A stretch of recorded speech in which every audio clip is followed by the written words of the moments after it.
Hello, Carol Amendola here, clinical nutritionist, olive oil aficionado, citizen of Italy, and I love all things Italian and longevity. Today, though, I need to talk to you about why you get confused, or maybe more importantly, why I can't blame you for getting confused when it comes to olive oil. There are so many untruths and mistruths about this product.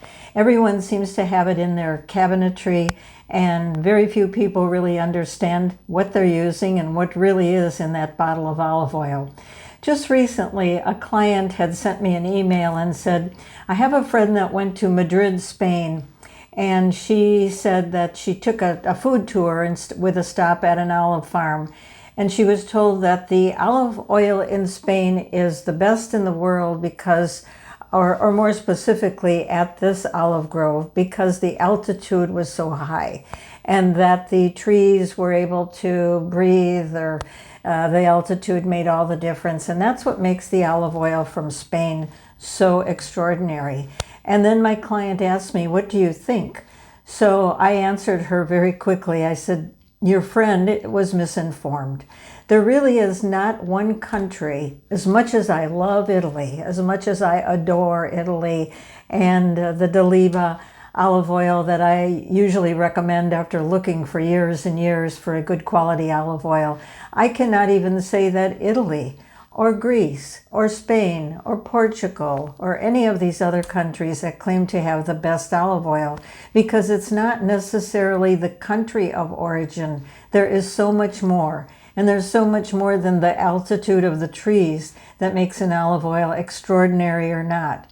So what I said to my client is that, first of all, were the olives grown organically or were they sprayed?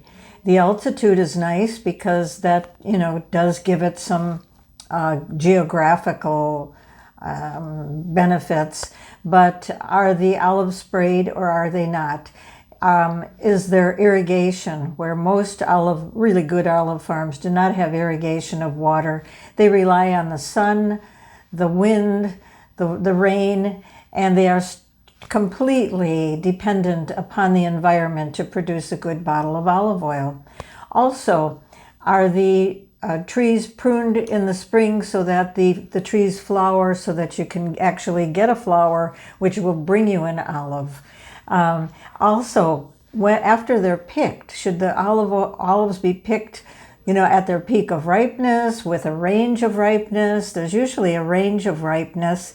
And are they pressed within 6 or 8 hours? Because if olives are just picked and they're left to be on the ground or in big containers before they're going to a presser, they start to ferment after a while. That's why olive oil needs to come from one farm, one country, one cultivar, and so that they are managed and picked and pressed at the same time. And they're not fermented, which causes damage and it causes the loss of nutritional value. Are the olives bottled in a way that they're not put in plastic, that the bottles are in a heavy glass with dark glass so that light doesn't get in? All of these things are so important about who has the best olive oil, and it can vary within countries.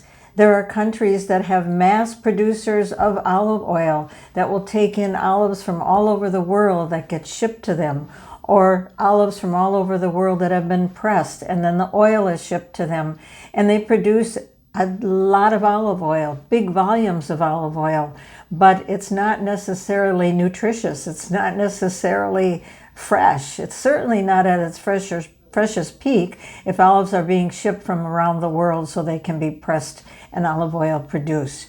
The one thing that really sets apart an olive oil producer is, will they give you the third-party chemical analysis of the nutrients in that olive oil, of the acidity, of the factors that allow it to be labeled extra virgin olive oil. A lot of olive oil is labeled extra virgin, and it's not extra virgin at all. It's mislabeled, it's fraudulent, and it goes on. There's a lot of debate about how the manufacturers can even get a hold of making sure that their product is labeled correctly. And of course, a lot of it is their own responsibility. But if you can get the third party, if you can find an olive grower and an olive producer that will give you a third-party chemical analysis of the polyphenols in that olive oil, of the vitamin A, vitamin E, what's the acidity of that olive oil, because acidity is a mark of acidity. High acidity is not a good thing. That's not what you want. Acidity is a mark of whether the olive oil has been damaged in either picking, pressing, packing, shipping, well, before shipping. And chemical analysis will tell you that.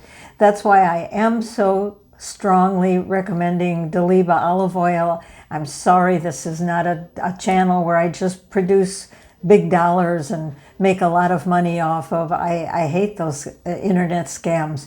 But I can tell you, after looking for 10 years, Deliba checks all the boxes. And so I'll leave a link in the description if you want to learn more about it, or just learn more about what a good bottle of olive oil is. And since I'm taping this towards the end of the year, there is no better gift that you can give someone than a nice bottle of olive oil that is really nutritious and fresh and tastes so good. As a hostess gift or as a gift during the holidays, it makes a great gift. That's what all my friends are going to be getting this year, although most of my friends are already using Deliba. Thank you for stopping by my channel. If you haven't already subscribed, please subscribe so I can continue to send you good, solid nutrition and longevity information. Thanks again.